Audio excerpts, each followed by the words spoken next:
Hey guys, what is going on? Everybody doing all right today? We're waiting on Brother Scott to come on in here. Uh, and we may have Brother Danny coming on. Let me know if you guys can hear me. Is the volume good? Is the volume all good? DQS says, let the games begin. We're going to have Brother Scott coming on in a minute. Hey guys, if you are on the other stream, Um, one, okay, awesome, awesome, awesome. If you all are on the other stream on Clubhouse, I'm gonna go ahead and I'm going to close that room down. That was kind of like the room that we were going on in before this one. Um, and then I'm gonna close it down right now, actually. So let me go in the room. Hey guys, I may have some background noise because I'm actually out right now. I'm in a different location than I am usually. So there may be a little bit of background noise, so I'll probably go on mute. But we're waiting for Brother Scott to come on in or Brother Danny. So I'm just going to give a quick shout out to all the people here. We got Pope, what's going on? Pope the Great. We got nonprofit organization. We got Little Deer. We got Tippy, what's going on? We got Holes in the Narrative. Salam Masih. We got the Amen podcast. I can shout out to myself. Don't even worry about it. I will do that. We got Kai Burr in the house. What's going on? We got DQS channel. We got Sister Pro Life Chloe. What's going on? We got Patricia. So essentially, like what we're going to be doing here today is we're going to be talking about some of like the craziest things within the Sunnah of Muhammad, whether that's like the Hadith, whether that's tafsir, whether that's all of that crazy stuff. And we're going to have Brother Scott coming on in a minute. And he's going to be sharing a lot of stuff like that.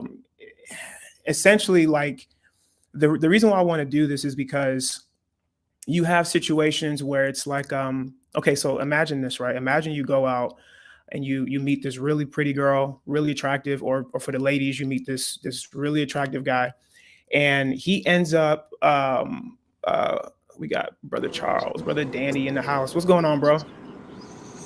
Hey, what's going on, brother? God bless. Salam al Masih. Danny, bro, you can't, bro. You disappointed me, man. You don't have the red in the beard.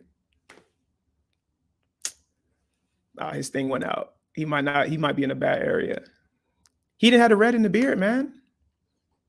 He didn't have any red in the beard. This is what we talked about, man. Supposed to have the red in the beard.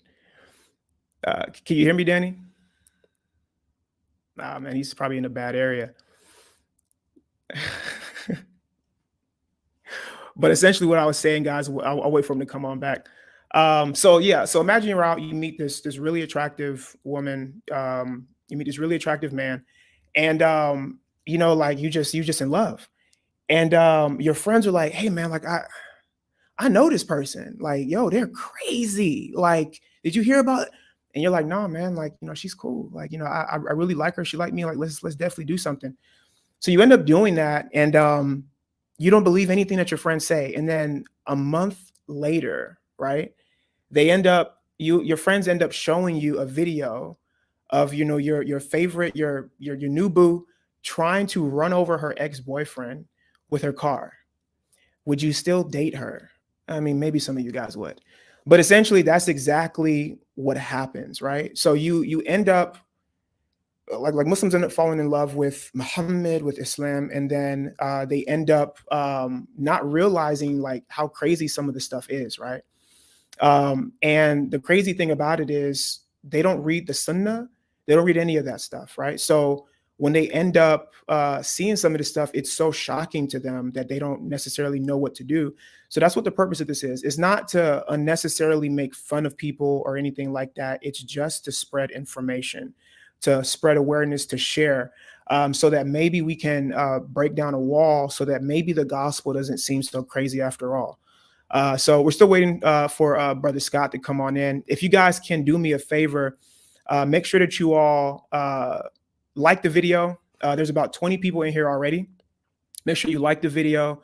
Make sure that you go ahead and share it with as many people as you can. and comment underneath it and things like that, and then we will get started. But other than that, let me know how you guys are doing in the comments below. How's your guys' day going? Okay, Scott says, can you send a link? All right, brother, we got the link. I'm gonna send it. I'll put it in the group message between me, you, and Danny, but I'll go ahead and I'll send it to you individually.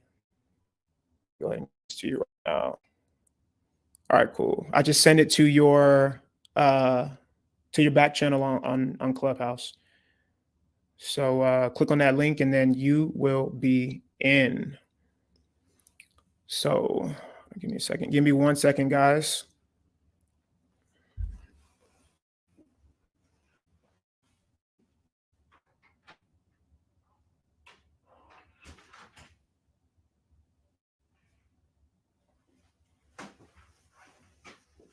All right. Cool. Yeah, Danny came in here, bro, with that strong beard. Tippy said that his beard was sahih, but he didn't have the red in it, man. Like we talked about this before. He was supposed to have the red in it, and it didn't work out, man. So we have Samawi saying, I like how Christian apologists are learning Arabic terms. Samawi, are you a Muslim? You Christian? Or what? Because I'm pretty sure Muslims don't own the Arabic language. So again, we're still waiting on a couple people to arrive. Danny said his signal is weak. His signal is daif. I'm gonna look for one of the hadiths that I wanted to bring up. Brother Scott has the funniest ones. So we're gonna wait for him to come on in to do that. But I want to bring up one of the ones while we're waiting. The one about you guys already know. Breastfeeding, man. Come on, man. You guys already know. Through suckling. It's got to be sahih through suckling. So that's going to be one of the ones that I share as well. And what's really interesting is, so when we ask Muslims about some of these things, like they'll say, oh, well, like we're Abrahamic. All of what we do is what the people before us did, or there were some things that were new and things like that, blah, blah, blah. But when we ask them about like the origins of the Kaaba, when we ask them about the origins of breastfeeding an adult 10 times, or I'm sorry, 5 times, because it was abrogated to 5. When we ask them about stuff like that, they have no answers for it because we don't see any of that material in our scriptures or even in our traditions and histories. Right. So again, like, where are these verses, or, where do these traditions come from? I'm going to go ahead and share one on the screen right now because it's kind of funny. Yeah. So this is one of the ones that I wanted to talk about today, and Brother Scott will be able to give us a little bit more information on it. So this is Sahih Bukhari 1452a. Aisha, Allah be pleased with her, reported that it had been revealed in the Holy Quran that 10 clear sucklings made the marriage unlawful. Then it was abrogated and substituted by 5 sucklings, and Allah also died. It was before time found in the Holy Quran and recited by the Muslims. So that's there's that. That's really funny. If you guys have a funny one you want to bring up while we wait, let me know. So somebody says Sahih Bukhari 6957. So let's go to that one. 6957. I don't know if you guys knew this. If you just put a colon after it and then type in the number, it'll pull it up. So this one says, Allah's messenger said on the day of resurrection, the Khan's treasure wealth, which zakat had not been paid. If any one of you will appear in the shape of a huge bald-headed poisonous smell snake, and its owner will run away from it, but it will follow him and say, I am your Khan's. The Prophet added, by Allah, that snake will keep on following him until he stretches out his hand and let the snake swallow it. Allah's messenger added, if the owner or camels does not pay their zakat, then on the day of resurrection, those camels will come to him and will strike his face with their hooves. Some people said concerning a man who has camels and is afraid that zakat will be due, so he sells the camels, some of the camels, sheep, the cow's money one day before zakat comes in due. Uh, yeah, so that's pretty funny as well. And guys, like this stuff is sahih. Like, so when we bring information like this, like we're not just making it up. And that's actually kind of like the point, right? Like some of this stuff is going to be sahih. Well, all of it's going to be sahih. We're not going to bring anything that's daif. Danny says, my beard is mad long, meter and a half with several red stripes. I forgot to say enchilada is so guys, again, if you're just not coming in, make sure that you like the stream while we're waiting, and we'll get this thing on the roll in a minute. Brothers that will come up as well, please feel free to do so. And kind of like maybe if you want to share some of your funny beliefs, let's go ahead and post the link down below. Let me copy this and post it. Yeah. Oh, Scott, I sent it to your back chat, your back channel. I don't know why it didn't work. Try this one. I just posted it in the chat. Let me know if that doesn't work. Let me try to log on to YouTube, and I'll go ahead and I will post that as well on the actual stream. Maybe it'll work that way. Okay, yeah. So it's in there. Just click on the link, and it'll bring you right on in. Cool. Let me mod some of you guys, because I don't actually come on here often, but I'm starting to do that a lot more. Yeah.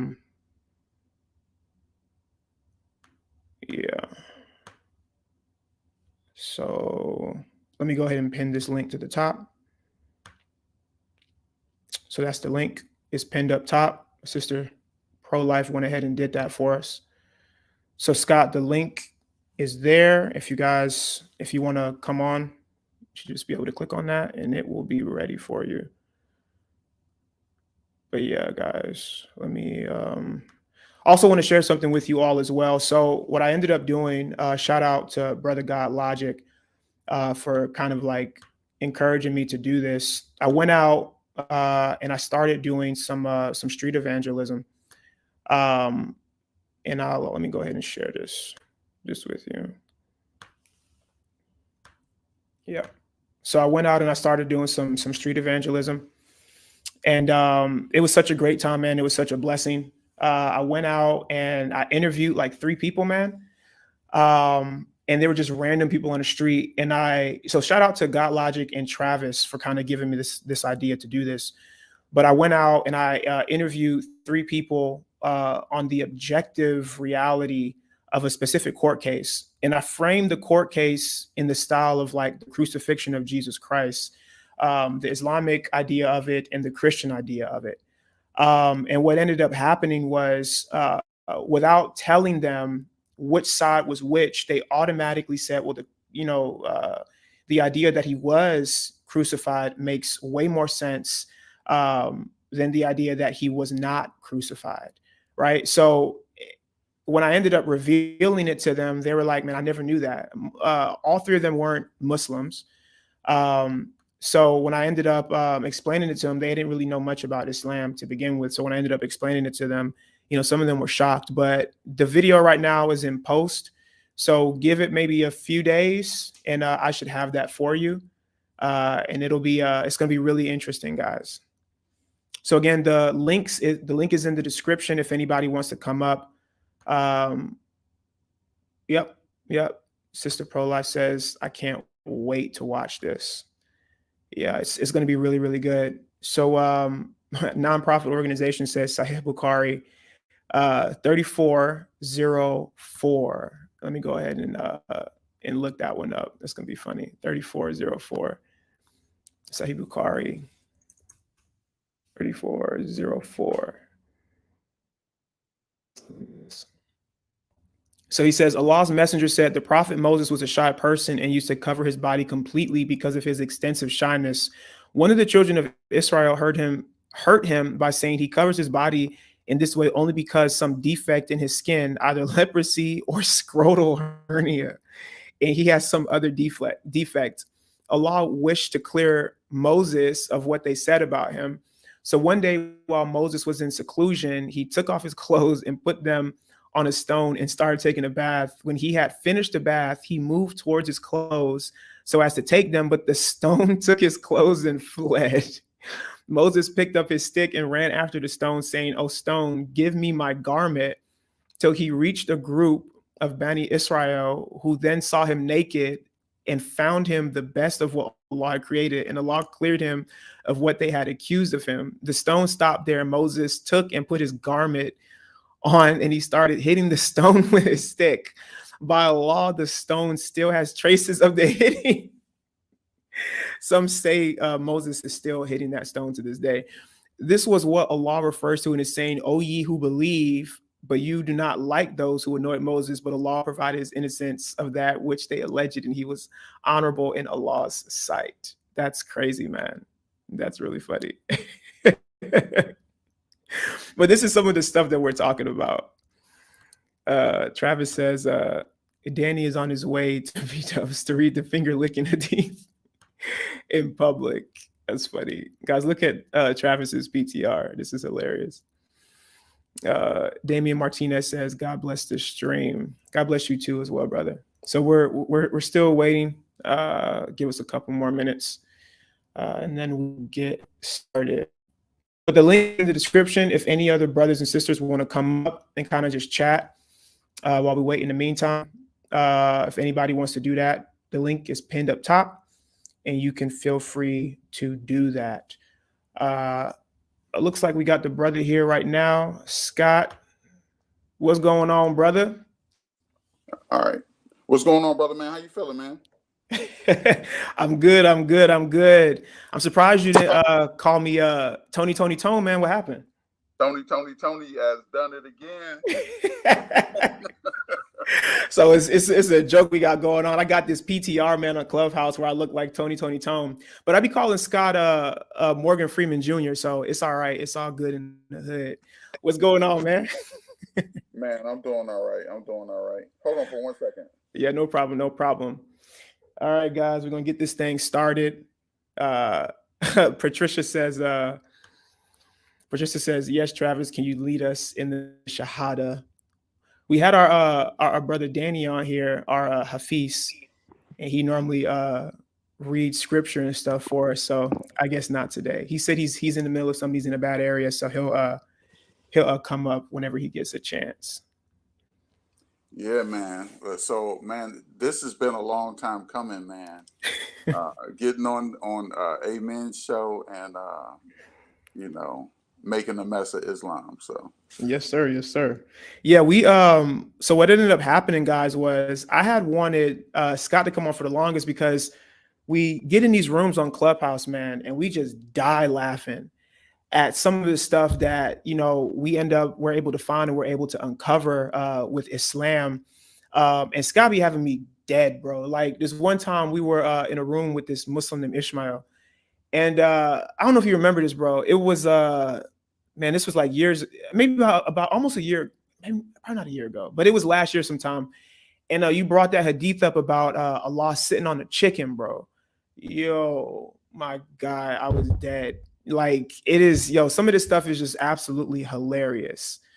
But yeah, man, I just wanted to go over some stuff, man. I hope you got your funniest hadith, guys in the audience. I hope you got your popcorn and your Pepsi, and we're gonna get this thing started. So before we start, though, bro, I kind of wanted to get a little bit more information because some of the people on the stream, they don't really know much about you.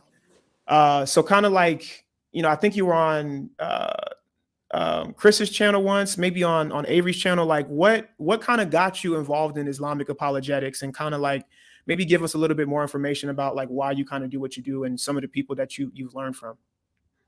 I used to be in a black sect of Islam called the Moorish Science Temple of America. And when I got saved, I felt God say that I would be doing something to fight against Islam. Now, this sect that I was in, they had their own Quran. It was totally different than our Islam. But I kind of never acted on it. And I kind of came alive when a guy named Combating that you guys know as Combating reached out to me. He was a friend of mine from childhood, and he tried to convert me. And when I answered back, it was in a public spectacle. He answered me back publicly. And as we're going back and forth, I was like, oh man, I love this, And he slipped up. He was like, well, you're cool, but this one guy, the Christian Prince, is so rude. And I was like, who? He was like, there's this guy named Christian Prince who knows Arabic, and once he said that, he must have realized, because he was like, when I asked for the name again, he wouldn't give me the name again. So once I came upon Christian Prince's videos, I just couldn't stop watching, man. So then I started watching Giant Apologetics. You know how the YouTube algorithm works. And ironically, I hadn't seen Sam Shimon until I saw Al Fadi first. And I went back to Combating, and I said, here's a Saudi Arabian person that converted to Christianity. He should make it easy for you because he's from Saudi Arabia, and I was basically learning Islam and telling him what Islam was saying and challenging him. And when I would bring the stuff up to him, he would say that I was lying. And then once he found out it was true, then he would, have to accept it. So then he challenges Al Fadi to a debate. And then, of course, that led to him debating Sam Shimon. And once that happened, Sam tore him up, and I was just like, man, I have to do this. Then I started, watching everybody else, Avery, Chris. I think I saw Chris in the algorithm as well. But I hadn't seen Sam Shimon, which was ironic that he didn't pop up in the algorithm. So once I started watching everybody, then I saw Pro-Life Chloe do a pro-life show. She was on Sam Shimon. So I got to know everybody before I got on Clubhouse. Of course, Avery, I was watching him. And by the time I got on Clubhouse, I had been watching them probably for like a year and a half. And I just, I just wanted to learn more and more and be more active and assist as much as I could. Sorry. That's awesome. No, man, you're fine. You're fine. You're fine. And guys, let me know in the chat if the volume is good. Put a 1 if the volume is good for me and Scott. We will continue moving forward. Yeah, that's also kind of how I got started, kind of like with the debate thing, almost like before I was just making videos about Islam because I realized that there was a need. But I think the first person that really got me like, okay, like I need to like maybe come out here and actually start addressing some of these guys was Sam Shimon. I don't even remember how I came across his videos, but I ended up coming across, and there was somebody created a playlist where it was just like a giant playlist full of debates that Sam Shimon had, where he was just smacking people, theologically slapping people, man. And I was just like really inspired by that. And then from there, I ended up somehow coming across one of Christian Prince's videos, and I was like, this dude cannot be real. Like this dude is like, he throws political correction completely out. Like he was just destroying Muslims. And ended up getting some of his books and stuff and just learned a lot from those guys. And then somehow I got in contact with Avery, and then I got on Clubhouse, and then I got in contact with all the rest of you guys. So I started learning under you, Scott, and under Chris and all the other brothers and sisters on the app, and y'all just be having me rolling, man, like honestly. So but yeah, man. So I actually wanted to ask you another question, because a lot of times this goes into what I was saying earlier about the political correction thing. A lot of times people will say that what we do when we're doing this, we're doing it to be unnecessarily offensive. And you shouldn't do that and things like that. So like, kind of like, give me your thoughts on like, when we present information like this, like, do you think that it's effective? And like, if it is effective, like, kind of like, give me your reasoning why. Yeah, like I think that when I first started watching Sam Shimon, I was kind of like judgmental because he was so tough, and I'd be like, man, this guy, he goes from 0 to 60 quick. And then once I started, the Lord convicted me. He said, man, this man has been dealing with Muslims for 15 years. Yeah. You don't even have a year in. So who are you to, So then when I started to deal with Muslims, I realized that their religion is a macho religion, right? What they brag on, like Muhammad sleeping with all 9 of his wives in one night. That's a bragging point. Like, that's something I would be ashamed of. Like, I wouldn't be telling you, hey, man, I went. Maybe if I was a little kid or something, like if I was 16 or 17, I wouldn't have 9 wives, but maybe I might brag about something like that. But as an adult, that's not something I'm going to be bragging about. So you have to get on their level. You cannot come and be very weak. And then I started looking and I said, well, you look at and this is no knock, but the theologians that just, keep it theological and keep, a very kind tone and are agreeable. I never see them getting conversions, but I see people like CP and, Sam Shimon, and what's the Orthodox guy? Zachariah Bustros. Yeah, Father Botros. So I see them and Brother Rashid, Jai, all of them getting conversion. I mean, and Jai is very mild mannered, never gets out of character. Hey, Scott, real quick, they say that you have some static in your mic. Are you using like Bluetooth or something? I'm using my laptop. Let me see if I can move around. I'm sorry. Oh, you're fine. Guys, let me know if the static is still there. Can you guys hear me better now? Guys, let us know in the comments if the static is still there. Keep talking though, bro. Okay. So yeah, when I look at it, if they come, and this is my rule, if they come and they try to embarrass the gospel or embarrass a Christian, I am going to embarrass them, but I'm going to embarrass them with the truth. Right. So I arm myself with, I study to see what they're going to come with, and whatever they think is going to be profitable, and they bring their deception, they start lying, I start telling the truth. That's my motto. You try to hit somebody, I'm going to really hit you, and it's going to be true. So. Right. You guys are killing me in the comments. Tippy says, if you throw some salt over your right shoulder instead of the left, maybe the mic will start working. Oh, snap. It's still working. Hold on. Let me. We got Travis says his mic is only Hassan. It's not Sahih. Let me go. That's funny. I don't know. Maybe if you have like some headphones or something, it might work a little bit better. Let me switch because I'm on my laptop, so I'll jump on my phone. Okay. Cool. Somebody said, you guys are killing me with these comments, bro. Spit over your left shoulder 3 times. That usually fixes the mic. All right, so I'm gonna leave and get in under my phone. Okay, all right, that's fine.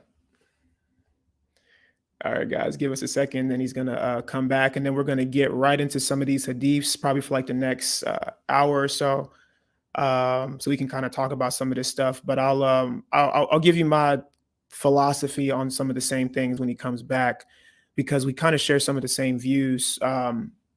Kind of like expand on a little bit more of what he said. Like sometimes it does sound like we're being like, overbearing or, overly offensive, but that this is the culture, right? So like, I always look at it this way, like, why would I speak a language that nobody understands? So if the Muslims, they speak a specific kind of language, then at that point, you got to speak the language that they understand. You there, bro? Yeah. Am I clear now? Guys, is there still some static in the mic? Go ahead and keep speaking for me, Scott. Yeah, so hopefully I'm pretty clear or clearer. Okay, cool, cool. We got one. Travis says perfect. Pro Life says there we go. Awesome, awesome, awesome. Okay, so I'm gonna give this analogy really quick before we start looking at some of these hadith. But like I gave one earlier, but I'll give it again for the people that just now came in. So imagine, you go walking somewhere and then you meet this really attractive girl. If you're a woman, you meet this really attractive guy, and your friends say, "I know this guy," like, or I know this girl, like she's crazy. And you say, nah, she's not crazy. So then a month later, they show you a video of her trying to run over her ex-boyfriend with her car or something like that. And then you're just like, okay, yeah, she's crazy. Most people would end the relationship at that point. Um, some people would stay, which is crazy. But that's how I liken it when we do stuff like this, when we expose kind of like the filth of Islam. Muslims have this idea that Muhammad is like the perfect representation of mankind, for one, because the Quran says so. I believe it's in Surah 33. Let me actually read it. So Surah 33, where is it? Surah 33, verse 21. Yeah, it says, indeed, in the messenger of Allah, you have a good example to follow for him who hopes in Allah in the last day, who remembers much. So that's Surah Al-Ahzab, Surah 33, verse 21.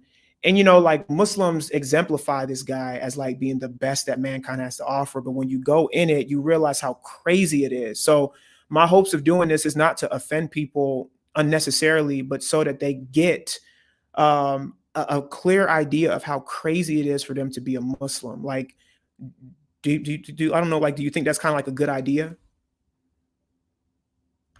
Brother Scott, you there? Yes, I agree 100%.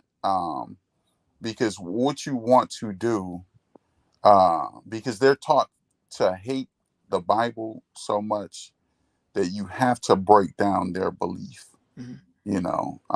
So you have to destroy this image that they made in their mind of this person and this religion Yep. in order to be humbled to where they'll come to the truth. Because I know that when I was in my unbelief, God had to humble me. God had to do things to me and allow things to happen to me. I had to be humbled for me to accept the gospel. So, um, So at this point, man, let's just get into it. Like, like show me some of the funniest, craziest things, man, that you've seen in Islam. I'm very curious. okay. You still there, bro? Yeah. Oh Can you man. hear me? Yeah. Okay.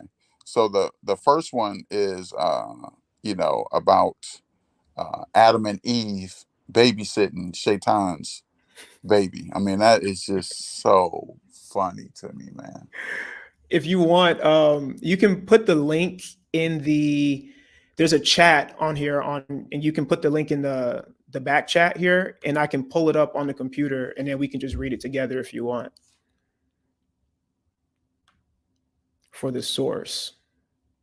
Okay, sure. So I'll put it in the back chat because it's in Arabic, and you could probably read it in Arabic. Um, but yeah, I mean, it's just hilarious. So I send it in the back chat. Let me see this really quick. I'm gonna throw this thing in Google Translate, to be completely honest with you. This whole thing in Google Translate. So also, guys, a lot of people under my comments uh, have been asking about that. How's your Arabic and stuff like that going?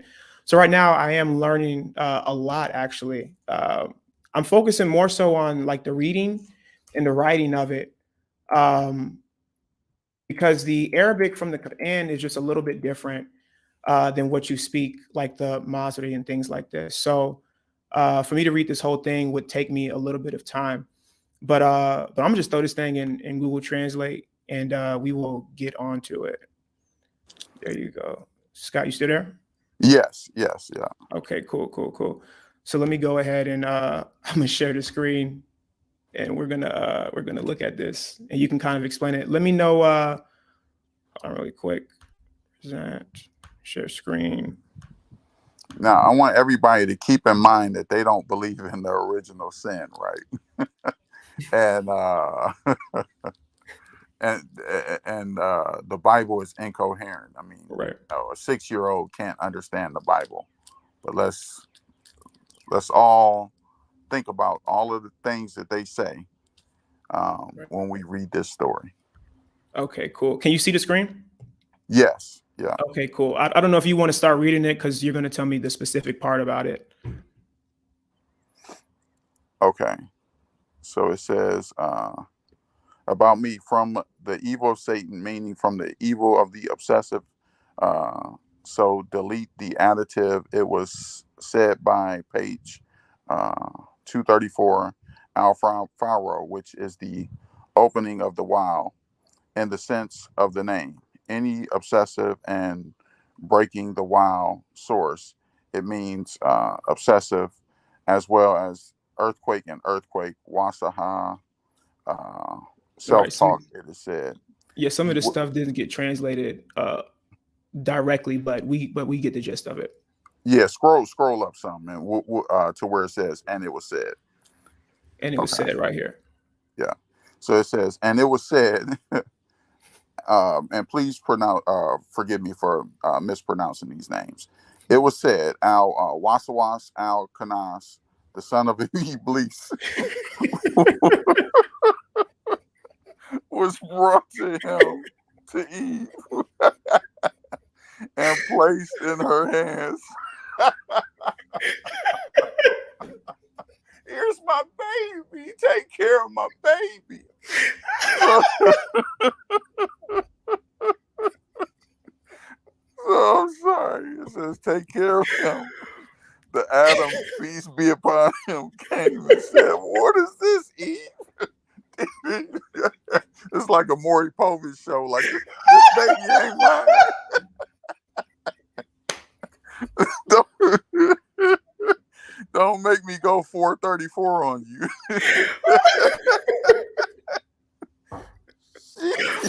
Oh God. She said, our enemy brought this. So sponsor him. So wait, this is a student exchange. So, sponsor him. He said, didn't I tell you not to obey him in anything? Oh He's the God. one who deceived us when we fell into sin. So Eve just can't get right. You know what I'm Oh saying? my God. Why are they doing this to Eve? It says he took the boy and cut him up into 4 quarters and hung each quarter on a tree, enraging him. Then Iblis came and said, oh, Eve, where's my son? He said, where's my son? So I told him Oh God. what Adam, peace be upon him, had done to him. So she just told on Adam. And he said, oh, Kanas, come back to life. And he answered him. So, wow. Like in Surah 2, you got to beat somebody with cow tongue. Moses had to beat somebody with cow tongue. But he bleeds, he just speaks, and Kanas comes back to life. So it says, oh, Kanas, come back to life. And he answered him.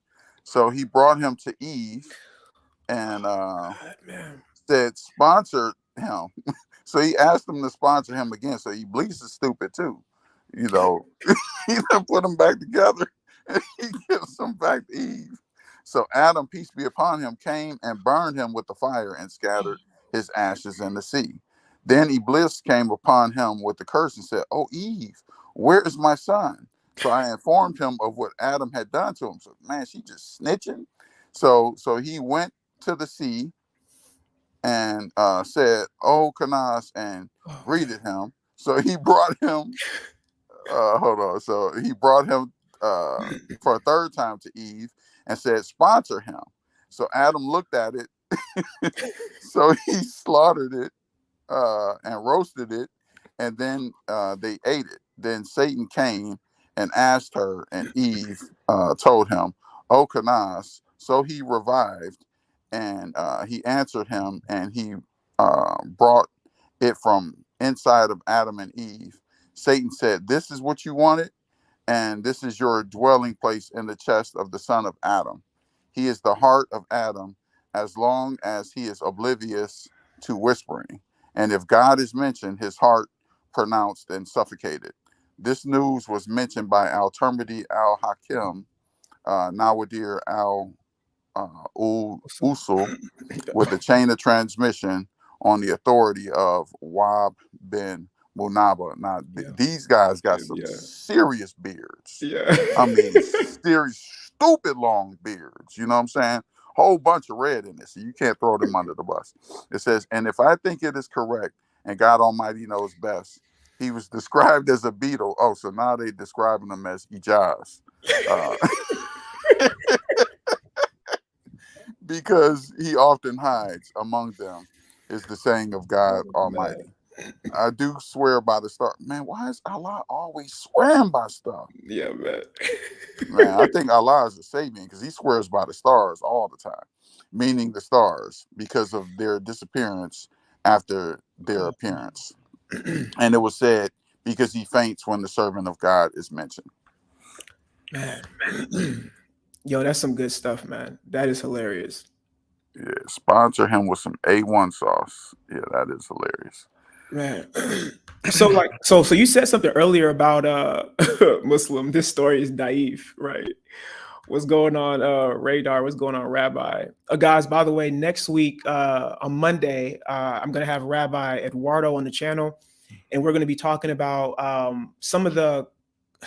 the Jews and the Muslims, how they have some of the same objections, right? And how they kind of work with each other, and they kind of beat off of each other. So how they can kind of gang up against the Christians. But he's going to bring up some of the objections that the Jews use, and I'll kind of correlate that to how it probably how the Muslims use some of the same objections. So that's going to be really fun. Let me give you a second real quick to read some super chats, man. Travis, thank you, bro, so much. He says, Scott is just angry because he can't sit on a chicken. I was late because the rooster that I sit on didn't wake me up. He didn't cock a doodle doo. So I was asleep. Ivan, he says, where is that hadith? I just posted it in the comments. So it's from islamweb.net. So you can click on that and it'll take you directly to it. Yeah, man. So there was something you said earlier, man, that a lot of people don't realize in reference to, you said, like, why is Allah always swearing by stuff? Like, I know, like, he swears by the moon. He swears by a bunch of other stuff in Islam. Like kind of like give us a little bit more explanation on what you mean by that. So when you swear on something, like if you go to court, right, and you're about to give testimony, they make you swear on something higher than yourself, right? Mm-hmm. So you might swear on a Holy Bible if you're a Christian. If you're an atheist, you might swear on the Constitution. If you're a Muslim, you might swear on the Quran. So in our Bible, God swears by himself. The angel of the Lord swears by himself. And that's the Son, of course. Mm-hmm. And the Father swears by himself because they couldn't find anything higher, right, to swear on. So they swore by themselves.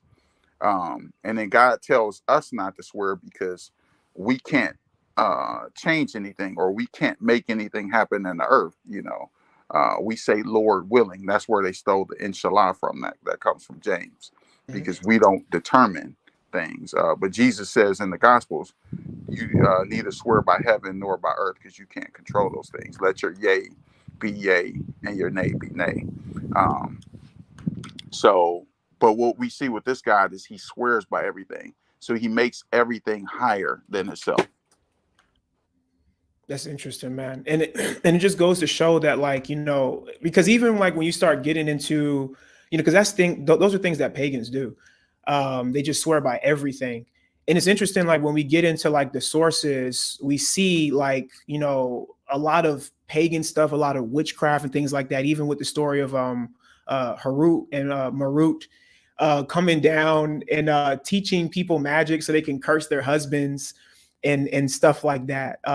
It's just it's ludicrous, man. It's completely hilarious. Harry Um, Potter stole that from Islam. yeah. And Harry Potter is Harut in Surah 2:102. Right. That's hilarious, man. All right, man. And, Show me some other stuff and, if you have any more. and to the person that said it's Daif, Left Pac has a song about it. Iblis has got a baby. You know, you know he's got a. So Left Pac, aka Shadid, has a song coming out That's funny. about Iblis's baby. So don't say it's Daif, but Yeah. he said you want another funny one, right? Yeah. And guys, make sure again you guys like the stream so that the algorithm can kind of push it out to more people. We got at least 30 people in here. So make sure that you like that so we can push it out to a couple more people. So this one is near and dear to my heart because, I always think of, I try to put myself in the picture with things. And I mean, I never would have celebrated temporary prostitution or whatever. But there was a time where I would go out and try to get phone numbers, right? So I equate myself to trying to get phone numbers when I was a teenager, going to the mall and trying to get phone numbers to this hadith. So it's Sahih Muslim 1406a. If you could pull it up. Yeah, I got it. So let me go ahead and this is present. Okay, you said Sahih Muslim. Which one is it?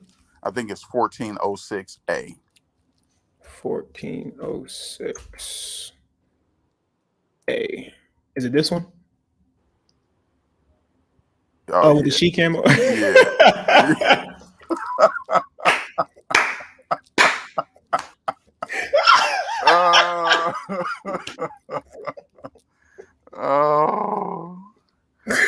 Yo.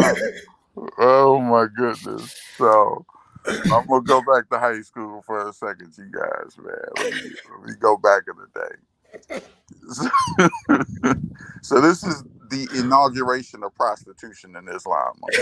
I'm gonna keep it a buck with you guys. This is the inauguration, like President Trump having a inauguration, or Biden, or whoever. Right. This is their inauguration, their celebration for prostitution. It says Sabra Juhani reported, Allah's messenger permitted temporary marriage for us.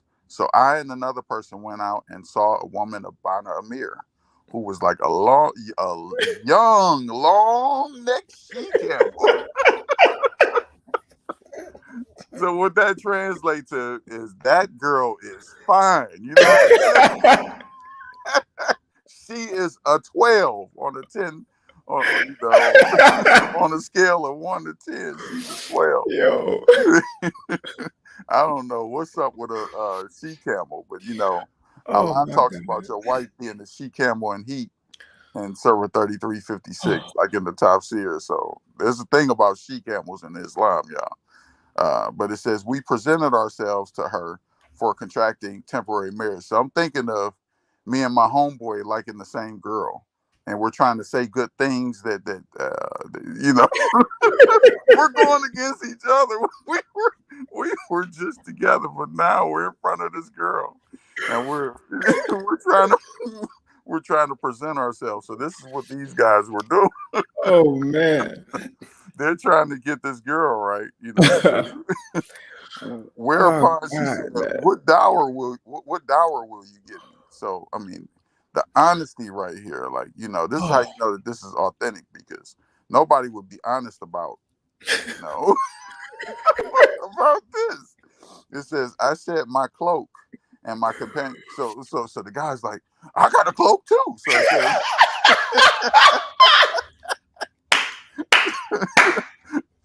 so the girl is like, so he said, and my companion also said my cloak.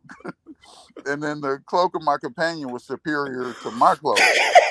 So now this guy's just capping, right? Like he's putting himself above his homeboy. He says, but I was younger than he.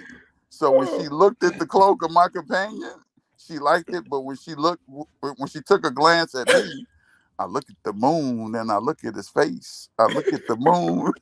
When she cast a glance at me, I look more attractive to her. She Oh then my said, God. This is crazy, man. "Well, you and your cloak are sufficient for me. I remain with hope for Wait, 3 you and the cloak. She's like, you coming out that cloak though. You look nice, but you still coming out that cloak.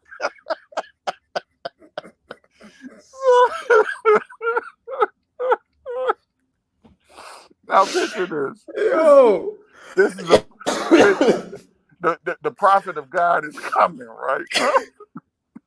Now the prophet of God can, can say, hey man, what the heck are you guys doing?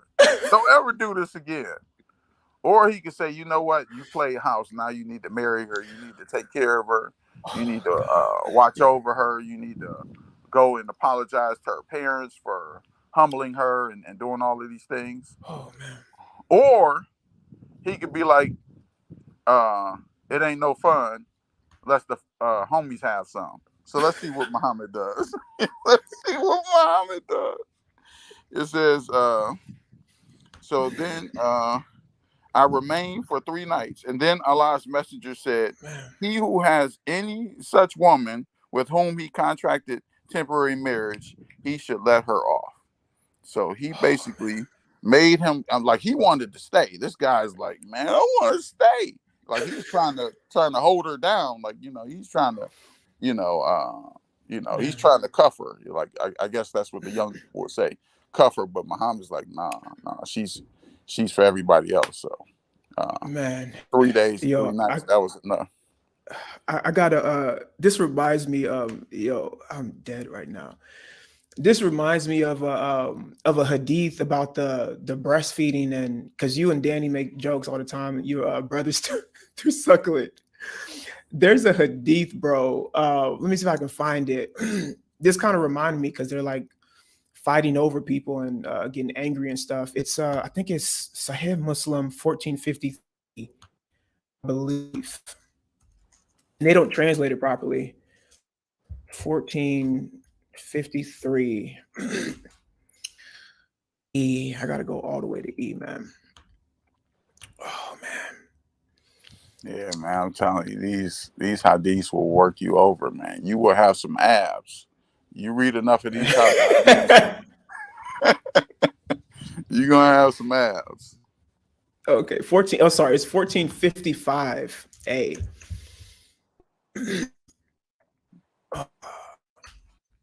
This was one of the hadiths. So what I'll do to help me get better at Arabic, I normally read stuff out of the Quran, because a lot of the words repeat, so it helps you with like memory and stuff like that. So you get better at remembering certain words and understanding the meanings. But occasionally I'll read a hadith and see how I can read. So I was reading it.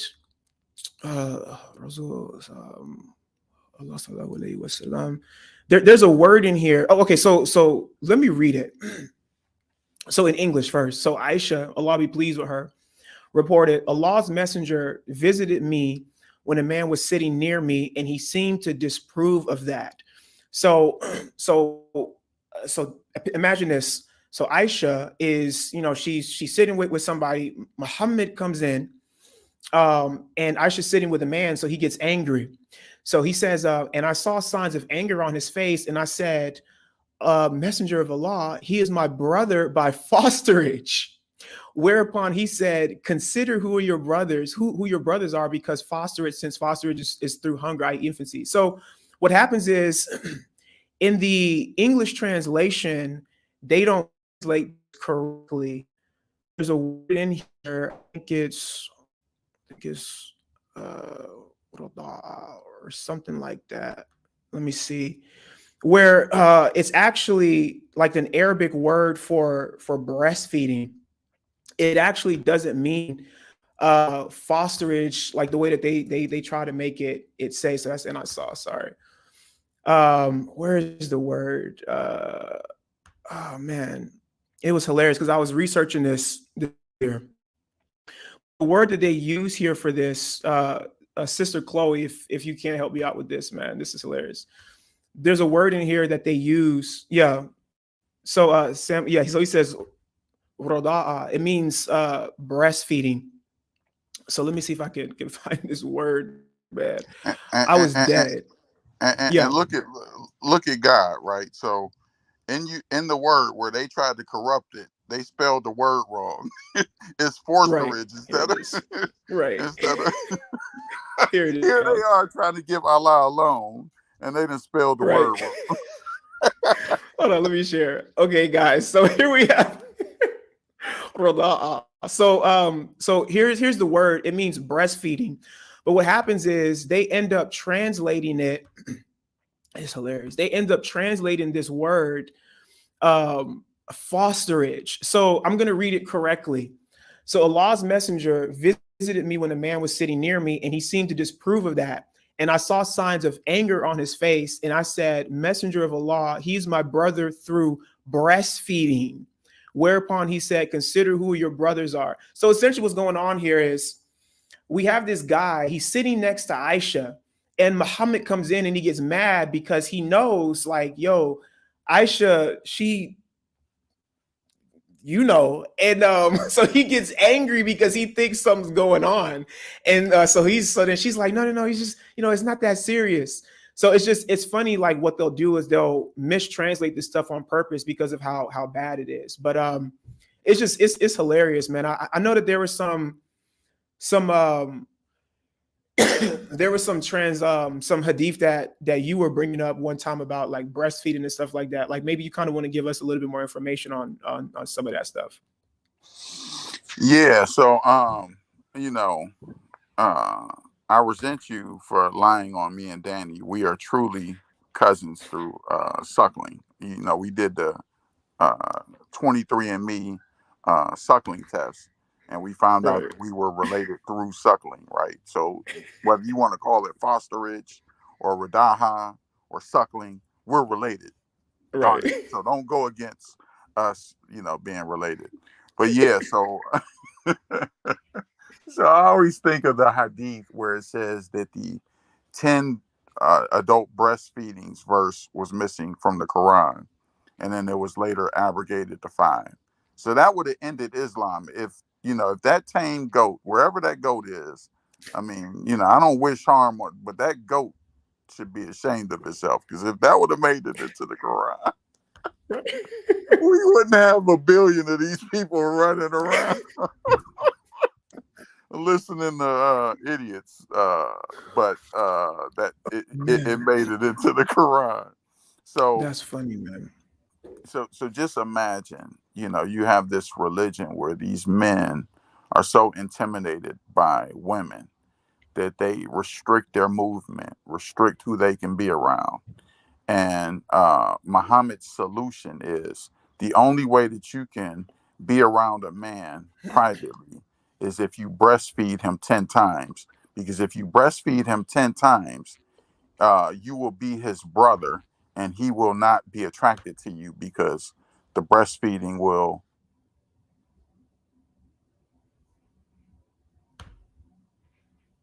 Oh man, Scott, you there? Oh, yeah, I'm sorry. I No, you got a phone fine. call, but I don't know if you can hear me. I refused it. Yeah. So Muhammad's solution is to make women breastfeed men 10 times to make them halal to be in a private room with the woman or be with the woman privately. So that's Right. just crazy. Yeah, that hadith actually, let me see if I can find it. Um where it says that it was revealed in the Holy Quran. Yeah, here it is. The verse of stoning and of breastfeeding an adult 10 times was revealed, and the paper was with me under my pillow when the messenger of Allah died, preoccupied with his death, and a tame sheep came in and ate it. So it says the verses were abrogated in recitation, but not in ruling. So other ahadith established a number of false. So it was abrogated from 10 to 5. And in case anybody says that this wasn't in the Quran, I'm going to pull up that hadith. We ended up busting this one kid on this a few weeks ago. because he was like, oh, well, it's Hassan, it's not good. And some people say, well, this is Sahih. This is Sahih Muslim 1452a. Aisha, Allah be pleased with her, reported that it had been revealed in the Holy Quran that 10 clear sucklings made the marriage unlawful. So it says that it was revealed in the Holy Quran. So where are these verses now? Just funny, man. And Lana Tala on that sheep that ate that verse. Lana Tala on that sheep. That's funny, man. That's funny. You got any more, man? So there's another one. If you go to Sunnah.com and you type in black woman suckling, then you'll see that you'll see that my Aunt Jemima got caught up in the Arab slave trade. And she broke up a happy home, man. You know, I shouldn't make fun of Aunt Jemima, but you know. Is it this one right here? Let me see. Sahih Muslim 2052. Yeah, that's it. That's it. All right, you do the honors. Okay. All right. It says narrated by Abdullah bin Abu Mulaika. Uqba bin al-Harith said that a black woman came and claimed that she had sucked both of them. Yo.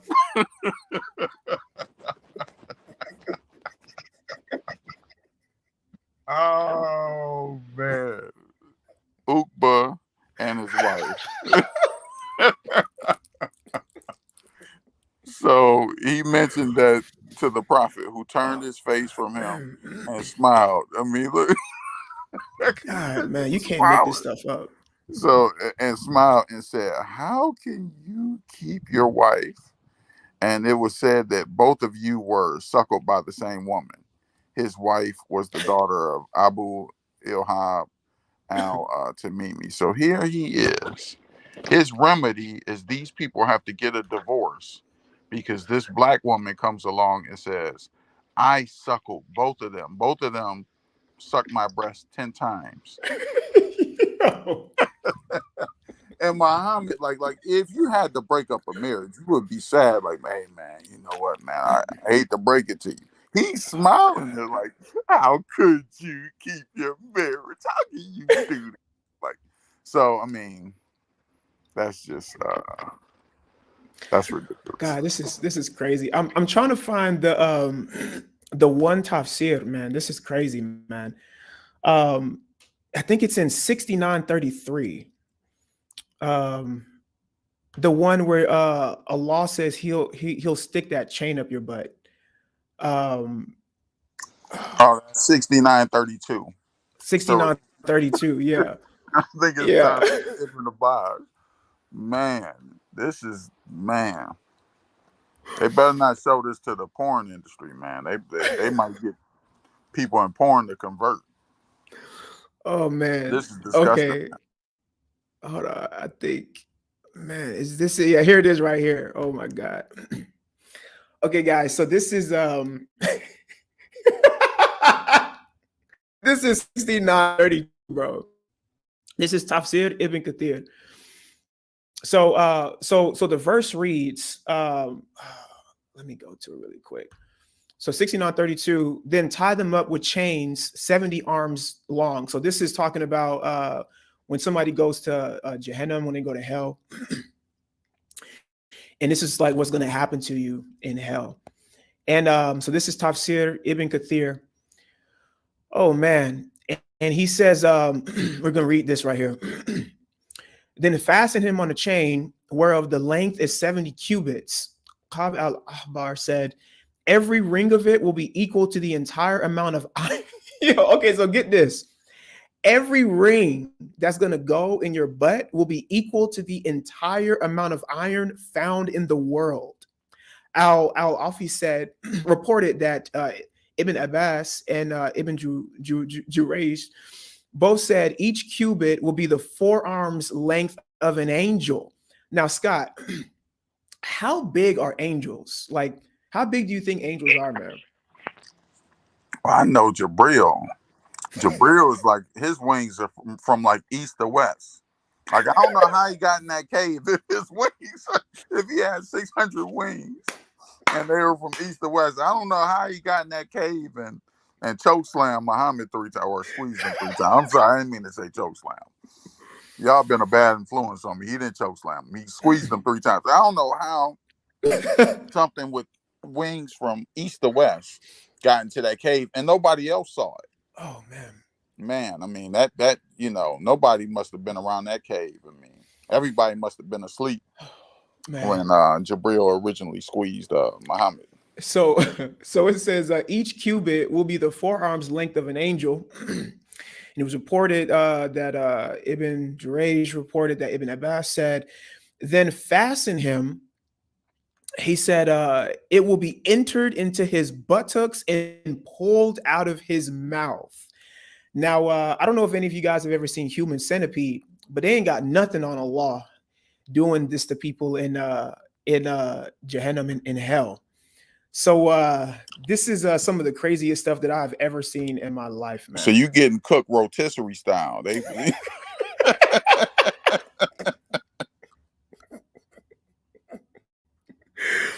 Yo, this is crazy, man.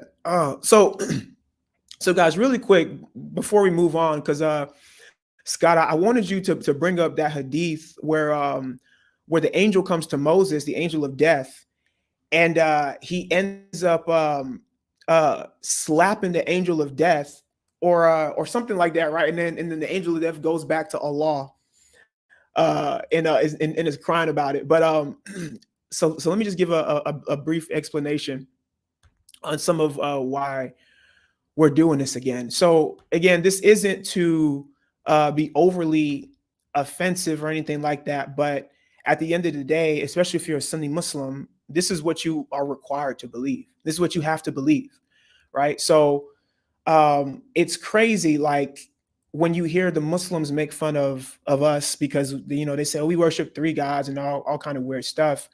But when you go into their own material, it gets so much worse to where it's like, man, like this is crazy that you actually believe this. So what ends up happening is we got our brother Danny. What's going on, bro?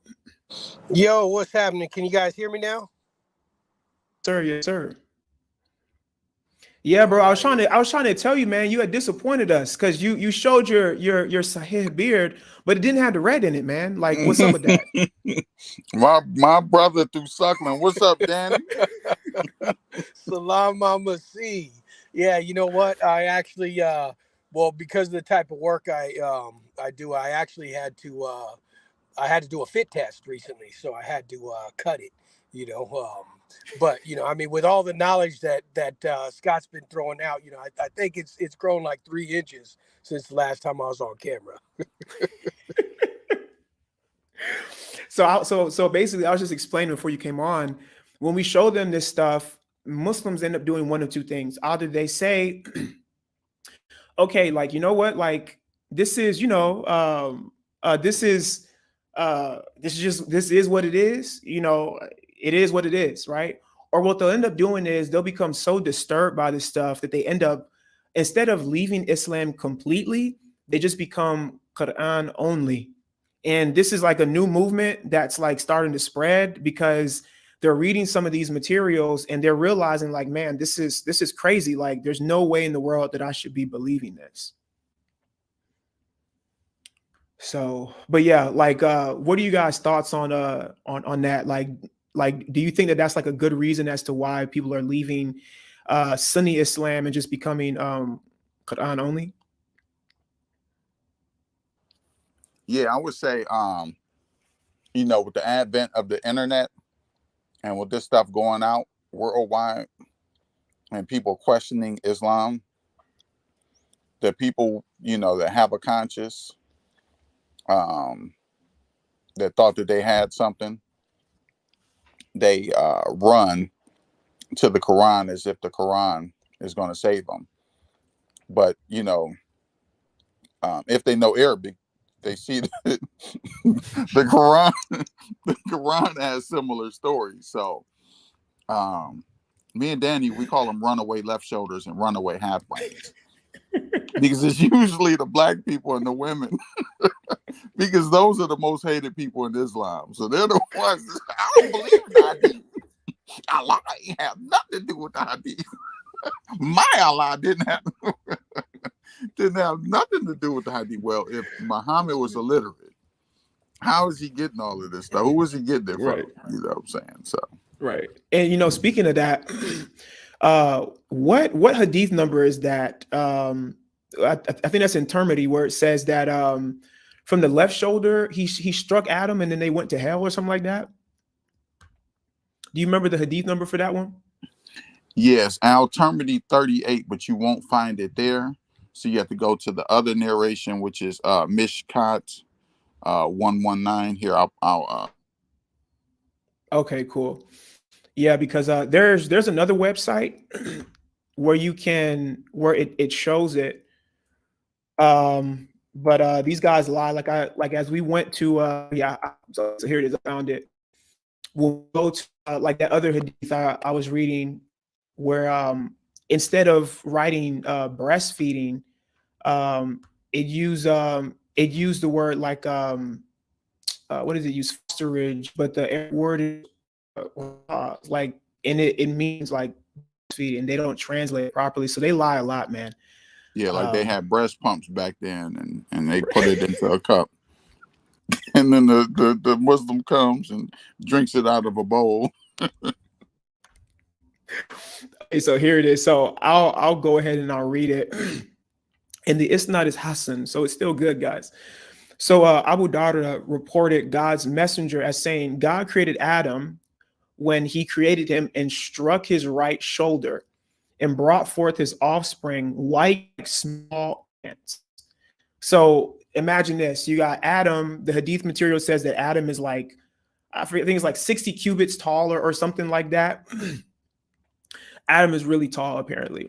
And he strikes his right shoulder, and he brings forth offspring, right? Say he for like it doesn't say the ants are white, or that like, it says offspring is white and they are small, like small ants.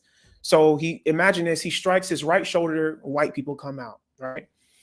And so then it says, and he struck his left shoulder and brought forth his offspring black, as though they were charcoal. So now imagine this, he strikes Adam's left shoulder and black people come out, right? Then he said to the party on his right side, to paradise, and I do not care, right? So to Jannah, to the people, and he said to the on his left shoulder, to hell, and I do not care. So it's the black people that will be in hell with the chains up their butts, getting swung around like a rotisserie chicken.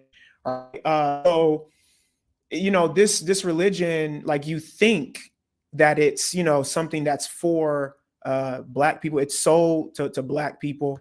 But it really is a racist white man's religion. So Scott, do you have anything that you want to add to that? Yeah, so Al-Albani, who was a giant who nullified or tried to nullify the satanic verses, grades this as Sahih. And this is just one of maybe 500 different hadiths or statements about black people that are just disgusting. I mean, I got one where the Malik school says that women don't have to wear hijab, or black women don't have to wear hijabs because they're ugly, they're unattractive. So old women and black women don't have to wear hijabs. You know what I'm saying?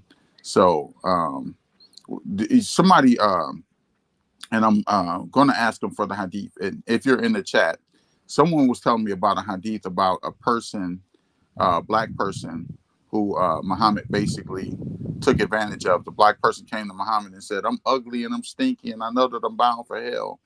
And the guy goes and he fights for Muhammad and he dies. And then Muhammad comes and stands on him and said, he'll be blessed. Allah will change his color, right, and he'll get to paradise.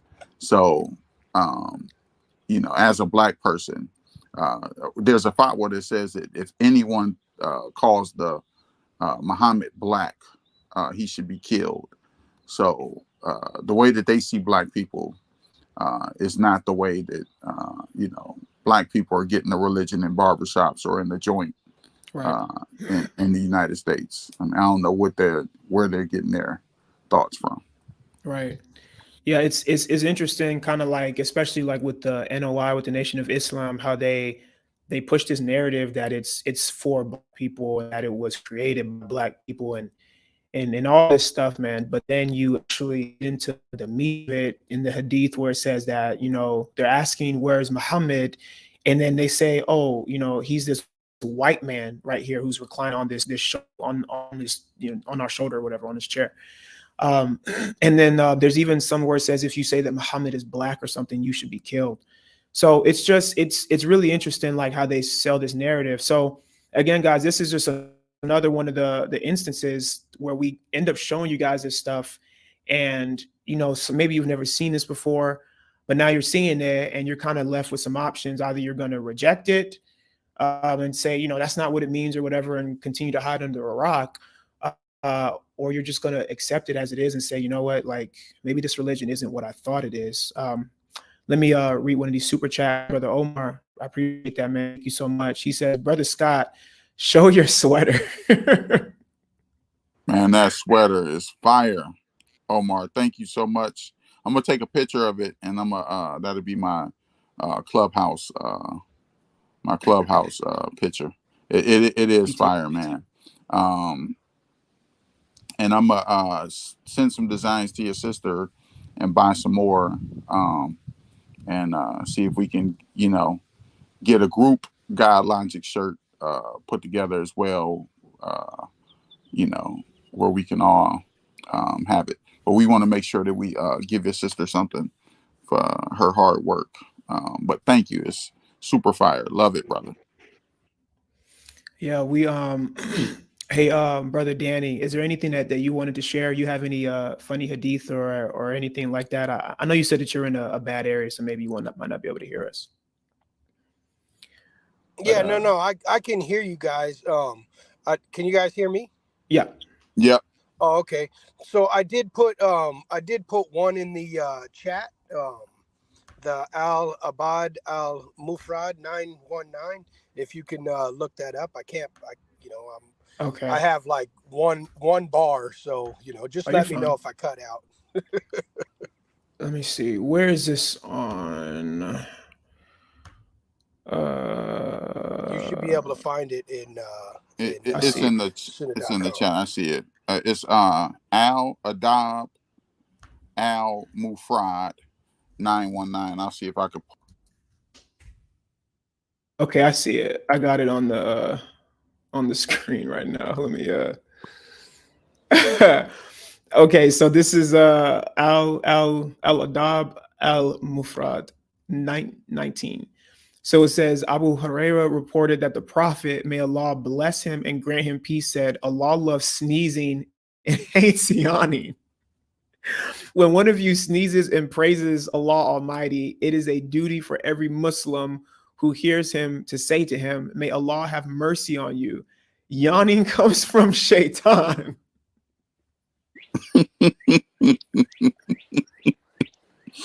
Man, oh man. Jesus Christ. When one of you yawns, he should control it as much as possible. When a man says, oh, shaitan laughs.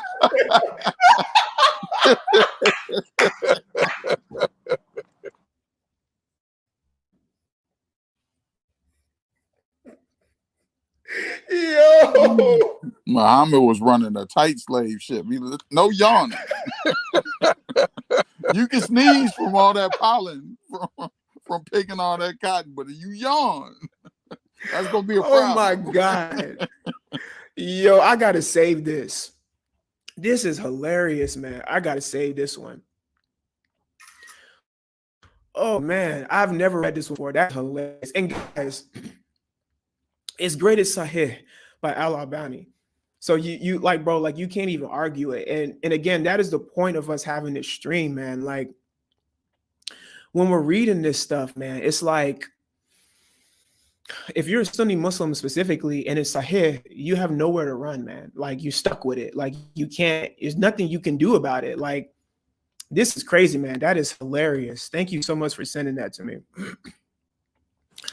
Oh man. Yeah, definitely, brother. And it's I mean, there's many of them. You go on Sunnah.com, anyone can do this, and just type in Shaitan into the search engine, and you're gonna find all the craziest. I mean, Muhammad really had these dudes, like just terrified all day long.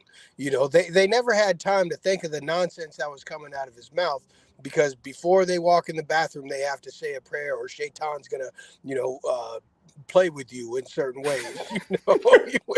Cover your mouth when you yawn, because Shaitan's gonna jump in it. If you wake up late and didn't hear the adhan, it's because Shaitan peed in your ears. I mean, you have to say a certain prayer before you sleep with your wife, because I know I'm just machine gunning, but I can't really look them up because Yeah. my poor signal. But you have to say a certain prayer before you sleep with your wife, or Shaitan's gonna wrap himself around you. If Scott can look these up, maybe you can put them up on the screen. Shaitan's gonna wrap himself around your male member, and you and Man. Shaitan will be doing the do to your wife. Yo.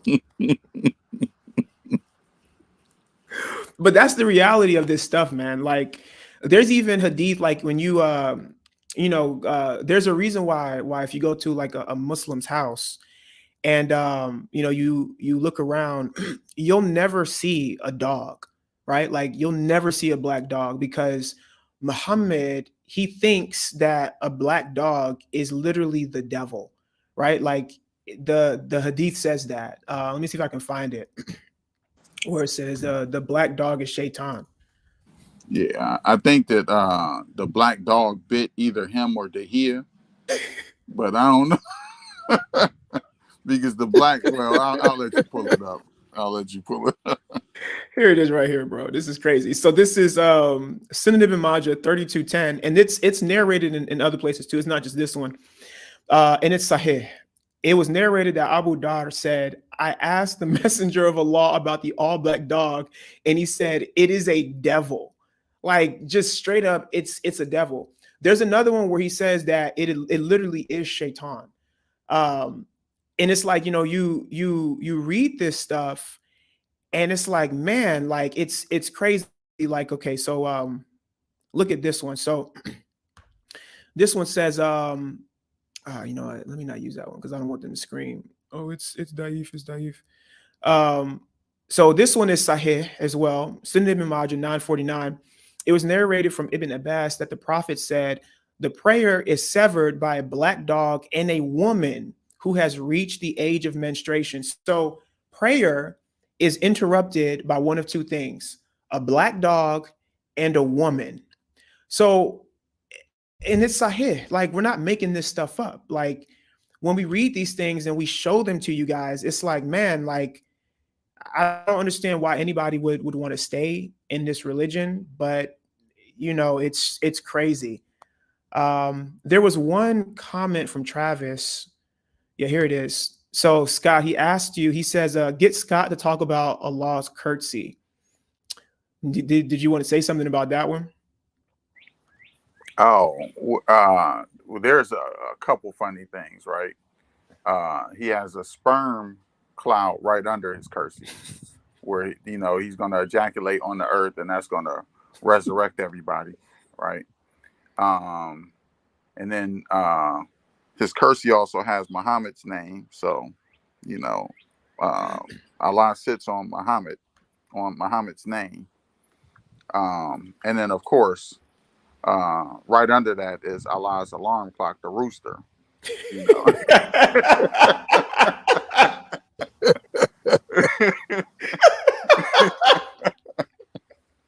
That rooster, boy, that rooster got to be tired from holding Allah up, because Allah's so massive and so indescribable that I mean, I know he has to weigh a lot, especially if his pinky crushed the mountain.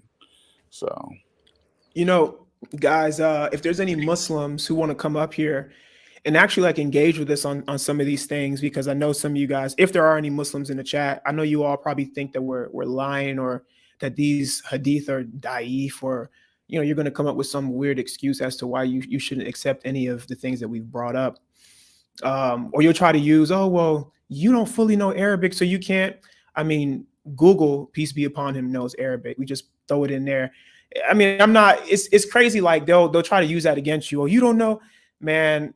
We're in the 21st century. Like, and this was what the problem was back then, when information was being processed and given to the early Muslims.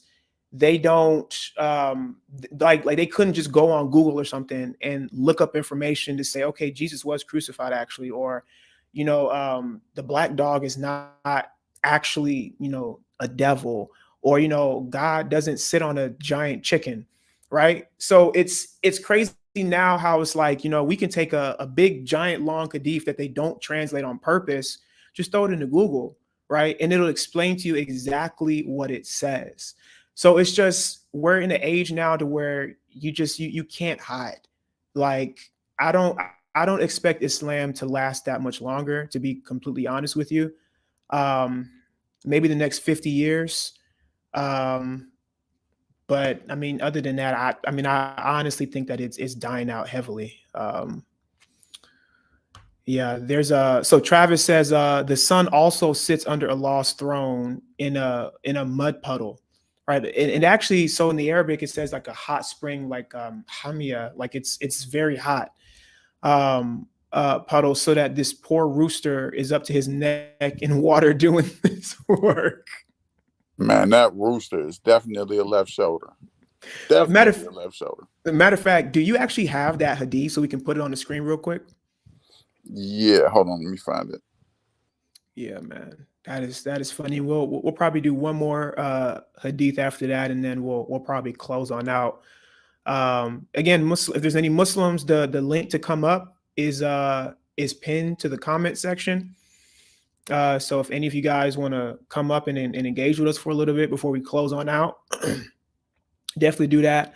Again, quick reminder, next week, Monday. So this Monday coming up, I'm going to have Rabbi Eduardo from Radar Apologetics. He'll be on my stream, and we're going to be talking about some of the things like reasons why the Jews reject Islam, and kind of like some of the same claims that the Muslims and the Jews use together to kind of gang up on the Christians. So we're going to be talking about that next Monday at the same time, 2 p.m. EST. So that should be really interesting. So make sure that you guys look out for that as well. Yeah. And guys, make sure, if you guys are here, if you haven't already, like the stream just for the algorithm, so that we can so that the algorithm can push it out to more people.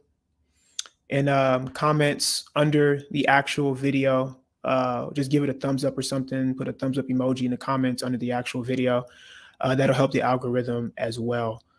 Yeah, Scott, when you come back. So I put it in the chat. Okay, let me look at this. Okay, he says trustworthy. And Allah stole his cursi being over the water from Genesis, right? Genesis 1:2. The spirit of God hovered over the water. So this is where, like if you look at Islam's narrative, they think that the 4 rivers in Genesis 2 are in heaven. So you'll find a hadith where those rivers are in heaven. So they're stealing things and they're misinterpreting the Bible and making it into Islam, Man, I never got the link, Scott. Oh, you don't see it in the oh, here, which chat did I? Okay, so all right, so here I'll read it from it says, from Abu Huraira in Marfu form.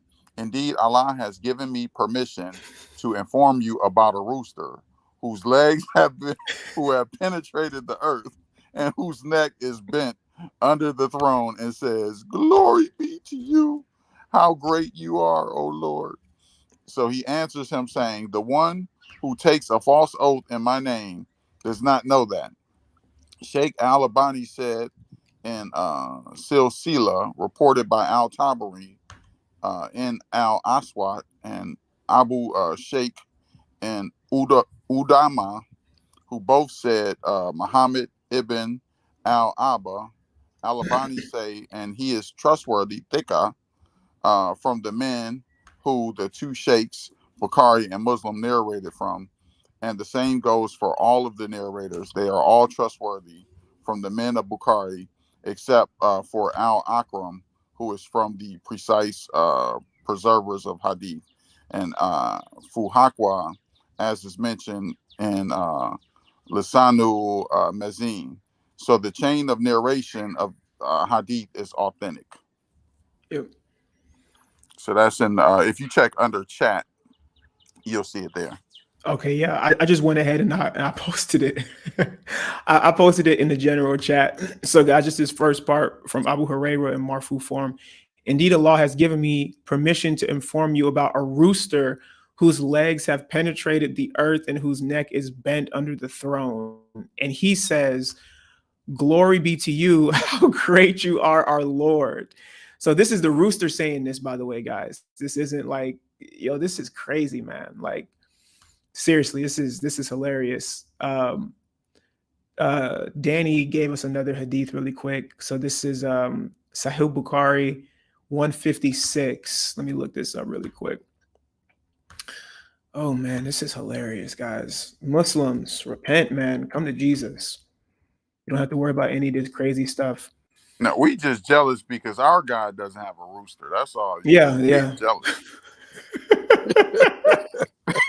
and this one he's going to read here. This is Sunnah, so all the Muslim men have to do this. And this is, like you were saying earlier, amen, this is one of the reasons why all the hadith rejectors, why they become Quran onlys. It's, this is just a little taste of the silliness that these Sunni Muslims have to believe in. Yeah, so I'm going to go ahead and read it. This is Sunan ibn Majah. I'm sorry. This is Sahih Bukhari 156. Narrated Abdullah, the Prophet went out to answer the call of nature and asked me to bring 3 stones. Everything in Islam is about the number 3, yet they mock the Trinity. Jibril squeezed Muhammad 3 times, put over your shoulder 3 times. Now you have to, I guess, wipe yourself 3 times. I found 2 stones and searched for the 3rd, but could not find it. So I took a dried piece of dung and brought it to him. He took the 2 stones and threw away the dung and said, this is a filthy thing. My God, man. This is crazy, man. Like this religion. Is this the right one that you wanted me to read? Danny? Yeah. That was it.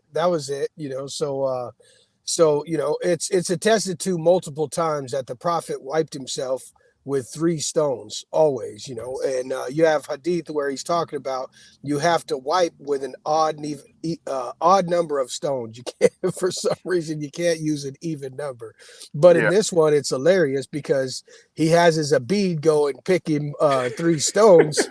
And the guy brings him back a piece of dung and he throws it out. Man, guys, yes, seriously, guys. Like, honestly, repent, man. Come to Jesus. Leave this foolishness. We don't have hadith material like this. We don't have hadith like this at all. We don't. Yeah, that's not something that we do. And some of this stuff is just so weird, man. Like, I don't know if any of you guys have one more that you want to bring, I guess, before we kind of close on that. I don't think any Muslims are coming up. You guys have any other hadith that you want to throw my way so I can read it? I'll say this. I'm mad at Chris because he cut the last time I was on the show and we were talking about Ibn Ishaq and how Ibn Hanbal tried to stab him in the back. And I was telling you guys about the shoe fight. They got into a shoe. Ibn Hanbal took off his shoe and he threw it at Ibn Ishaq. Now, Ibn Ishaq, knowing that 1 shoe walks were not allowed, he took his shoe and he ran to the Sahaba. And Ibn Hobble came back walking with one shoe, and you know the hadith that says one shoe walks are not allowed. Ibn Hobble got flogged, and that's why That's he funny. started takfiring Ibn Ashaq. But Chris didn't let me get that out. You know what I'm saying? He was trying to protect Ibn Hobble on his cell last time. That's funny, man. I'm just so, playing, brother Chris. so, Travis says, before we leave, don't forget to talk about Lee Wash. Oh man. Let me see. I have to find that. That's in the Tafsir, isn't it? Where it's talking about that the earth is on the back of a whale, is on the back of a tortoise, on the back of a or something like that, right? Oh, I think he might have went out. Scott, you still there?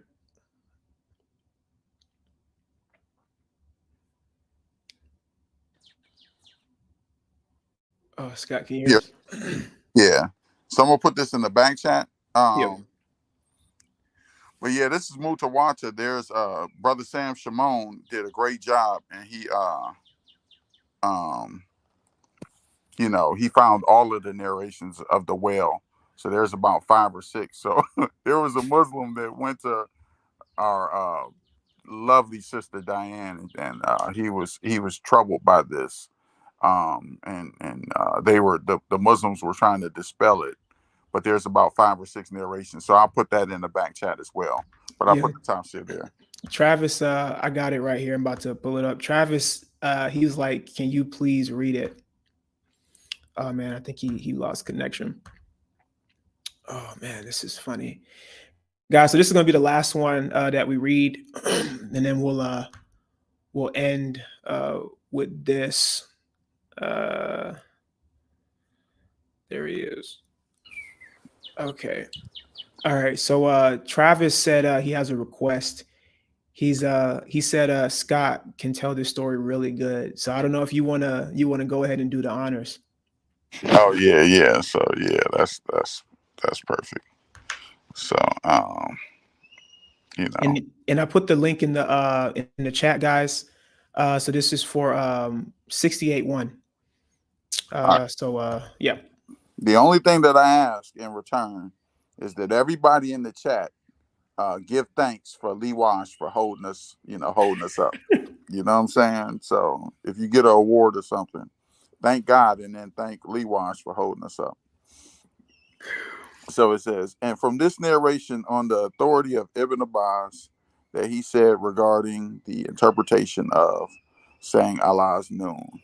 Noon, he says, Allah swears by the noon, which is the whale that carries the earth on its back while in water, and beneath, which is a bull, and under the bull is the rock, and under the rock is the dust, and no one knows what is under the dust save Allah.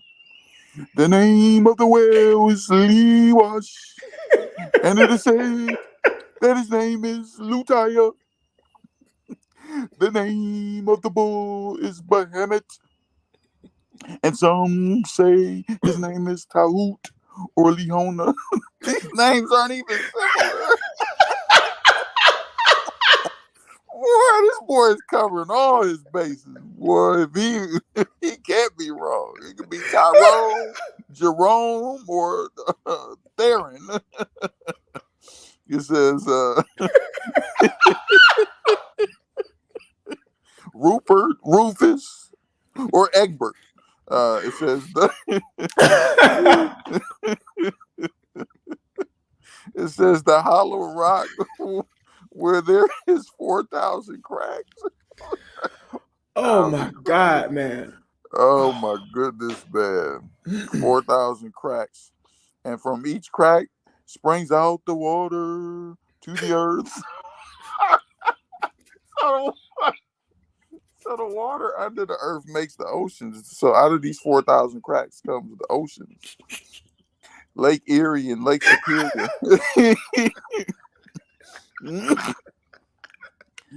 It says, and from each crack springs out.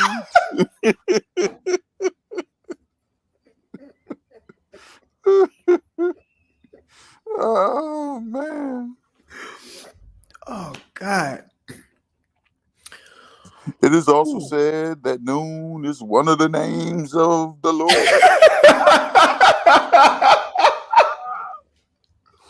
So this name is sharing glory with Allah.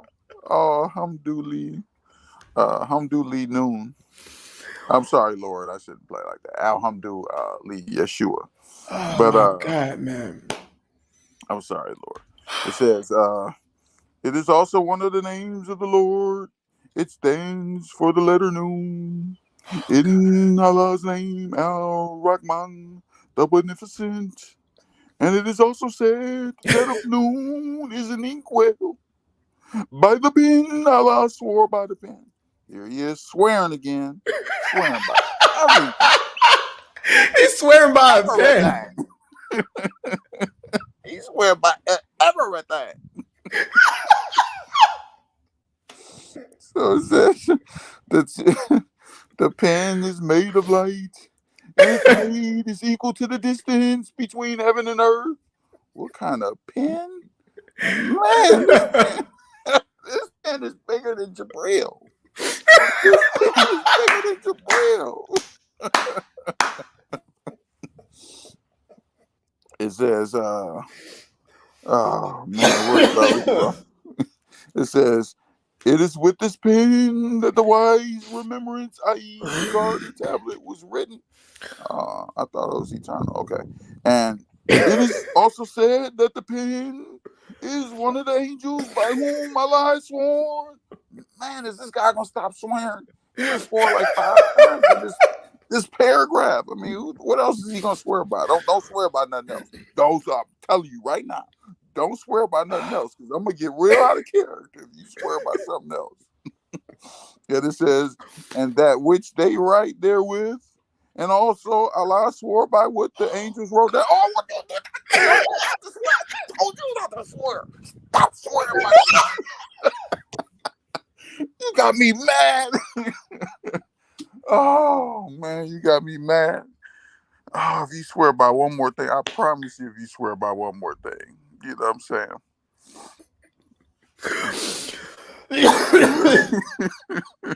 And Allah swore by Oh my God, man. what the angels write down of the works of the children of Adam. Yo, man. Yo, okay, so guys, let's recap on this, man. Allah swears by the noon, which is the whale that carries the earth on its back while in water. So, and beneath the whale, there's a bowl, and under the bowl is the rock, and under the rock is the dust, and no one knows what is under the dust except Allah. Like, bro, this is crazy. And what's crazy is, man, this isn't like, something that you read in Time magazine. This is Ibn Abbas, Himr al-Umma, like the ink of the, like, you can't argue with this guy. This is the cousin of Muhammad. Like, if he said it, then it's true. So it's like, man, can you imagine like NASA recording Earth, and there's a whale under Earth, and under the whale is a bull, and under the bull is just this big giant rock, and then under the rock, it's like we just like no one knows. This is crazy, man. And if we look at this in context, you want to talk about the Trinity, right? You want to go, I just can't understand the Trinity. I just can't understand it. It won't make me understand it. No way. But there's a quintuplet in here. I mean, there's about 5 things that Allah swears by. And who can understand any of this? Man, God, this is hilarious, bro. All right, man. I guess that's about it, man. We've been on here for a while. This was gold, man. This is hilarious, bro. Thank you guys. Thank you, Scott, and thank you, brother Danny, for coming on and just kind of giving your thoughts. This was hilarious, man. Guys, if you haven't already, make sure you again like the stream, comment under the actual video so it'll boost the algorithm so that we can get this stuff out so that people can learn some of the crazy stuff that's in this religion. And yeah, man, God bless all the people who came out to support and to watch us. Scott, Danny, is there any other things that you all want to say before I end the stream? Yeah, I just want to say thanks for having me on, brother. God bless. Hopefully, next time I'll be, we can set it up a time where I can actually be somewhere with a good signal, and because I mean, there's thousands and thousands of hadiths out there. We're just scratching the surface now, but we could have a lot of fun with this. So, yeah, thanks for having me on, and God bless everybody. Man, God bless you, brother. Have a great day at work. All I right. want to say God bless everybody. Please like the video. Please share it. Please support all of our brothers and sisters on YouTube. Look at me. Brothers and sisters on YouTube. And please pray for us and pray for the Muslims that they will come out of this false belief and come to the true God who loves them so much that he came down and gave his life for them. Yep. There's I don't know why so there's a Muslim in the chat. He came too late now, but so he writes this. He says, noon is a letter, not a well, doesn't make any sense. But then he puts the letter line, like that's not noon. Noon is it looks like a noon. I mean, that's the wrong letter. But what do you want to say to this, Scott? He says that it's not an actual whale, it's just a letter. What I want to say to him is, why does he hate Allah, Muhammad, and Ibn Abbas so much? Because this is what they say. Why would you throw them under the bus? I mean, you know what I'm saying? Like, stand on it. Like, if you're a real Muslim, you know what I'm saying, and you want to brag about Muhammad sleeping with 9 women in one night, you need to boom, boom, put both feet down and stand on it, man. Stop running from this. This is the ink of the Ummah. Do you know what would happen to you if you doubted the ink of the Ummah in Saudi Arabia? Now, you'll get, some right shoulder privileges in here, but you got to watch what you say, man. And it's crazy. Before we go, since he did come in here trying to throw Ibn Abbas under the bus, I think it's only fair that Scott tells him what the rules are. When we're having conversations about Allah, Muhammad, and the scholars. Yeah, man. Whoever you are, man, I'm just gonna say it like this, man. There's been a lot of murders on Clubhouse. There's been a lot of assaults, a lot of buses just hitting people, and I'm fed up with it. I'm at my wits' end. I'm gonna tell you right now, bruh, whoever you are, small bearded one, no beard guy, whoever. Listen, nobody, absolutely nobody, is going to throw Allah, Muhammad, or the scholars under the bus, except me. Except me. Do you hear me? So don't be. Listen, don't. I better not catch you throwing them under the bus again. That's funny. Samuel, so he ended up putting the correct letter. So this noon, our Muslim friend down there, and I'll just say this last thing to you as well, man, because this is I'm so glad you came in and said this, because this is the exact reason why I wanted to do this stream. Again, it wasn't to be unnecessarily offensive or anything like that, but it was for this exact reason. Guys, notice when we showed this, and this is Ibn Abbas, the cousin of Muhammad, you can't argue with this guy, right? He says, oh, it's not a real whale, right? It's just a letter, right? But when you read the hadith, when you read the tafsir, it clearly states what it is. Allah swears by the noon, which is the whale that carries the earths on its back while in the water. So it's not just a letter, right? It's an actual whale. And if you go on and you read it, it says the name of the whale is Liwash.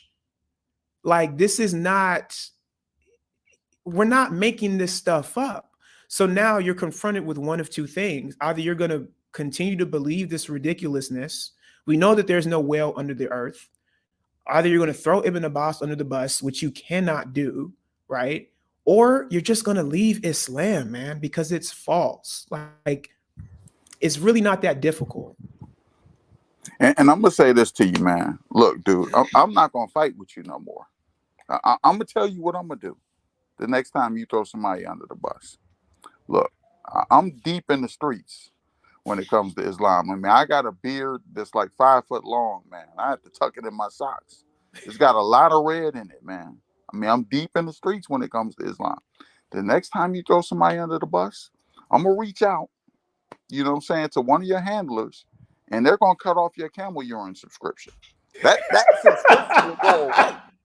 You know what I'm saying? All I do is make one phone call, and the camel urine goes away. So keep playing, keep playing. That's where I'm at with it. You know what I'm saying? I had to go there, but that's where I'm at with it. Y'all keep hitting people with buses. Y'all being violent. Okay, look. Okay, so he actually came, bro. All right, look. Is this the same Muslim from down below? Hey, man, what's going on? Hello, hello. Hey, can you hear us? Yeah, I can hear you. Can you hear me? Yeah, man, you came late, bro. I only got about like 5 more minutes. I just said I was getting Yeah, ready to. I just want to contribute a little. You said what? I just want to contribute a little. Oh, okay, you were a Christian or a Muslim? I'm a Muslim. You a Muslim? Okay, so for the last 5 minutes, man, one of these the last thing that we talked about here was Surah 68 verse 1, where it says that the earth sits on the back of a whale named Liwash. Do you have anything that you want to say about that? Yes, first of all, I want to say that not everything you see in Tafsir of Ibn Abbas actually came from Ibn Abbas, because there are some contributions from other Mufassir that are ascribing to Ibn Abbas, but actually they are not from him. Not everything in it that's from him. Then secondly, all these letters that you have in Surah 8, there are other places that you have them, which nobody will say this is the exact meaning. No, it's only God that knows their meaning. That is those letters. But as for this case, Surah 68, verse 1, I'm not sure that there are other tafsir that actually appeal to this interpretation. Well, So let me ask you this question. Let me ask you this question real to quick, though. What's wrong with Tafsir Ibn Abbas? And you said that not all of it is authentic. Are you saying that this isn't authentic? exactly that until you can prove to me the chain going all the way back to Ibn Abbas on this case. What do you mean? Otherwise, It's his Tafsir. Why would there like be a I chain? said, He's the one who wrote it. like I said, not everything is from Ibn Abbas. Do you doubt this fact? So, okay, bro, this is what we're talking about. Why do you hate Allah so much, man? Why do you hate his prophet? Why are you throwing everybody under the bus? Why would we No, get a chain when it was him who wrote this? No, I'm just letting you to know that it's a fact to all Mufassir that not everything that you find Ibn Abbas today is from him actually. There are some ascriptions which are not from him exactly. So this is my point. Do you agree that not everything that's in touch of Ibn Abbas are actually from him? No. Huh? No. Thank you. So you cannot No. I'm say saying I don't agree with you. I agree that everything that's in Tafsir Ibn Abbas is what he wrote. that it was from him. Yes. Why would I have reason to doubt it? Okay. Can you prove this case that it's from him? What do you mean? Actually, Can I using prove a it? The chain of burden of narration? proof is not on me to prove it.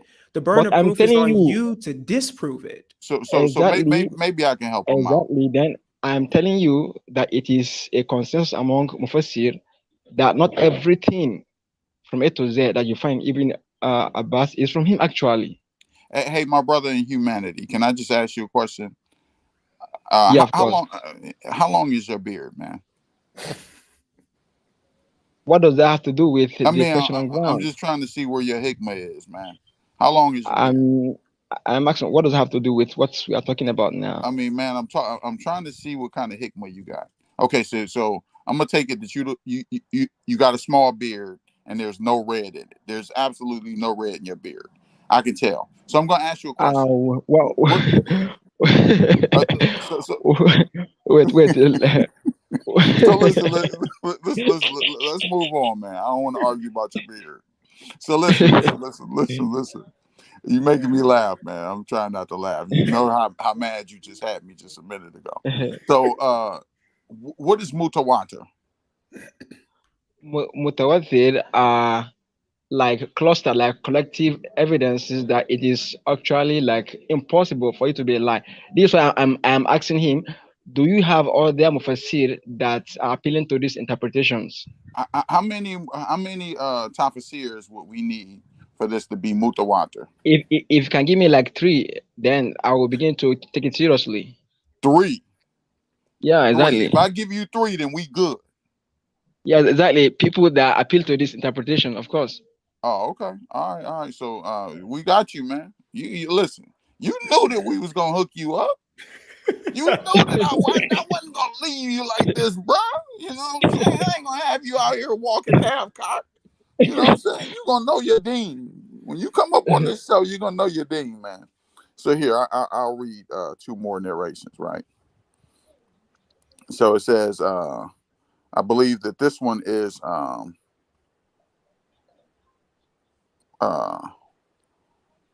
who is Al Tabari?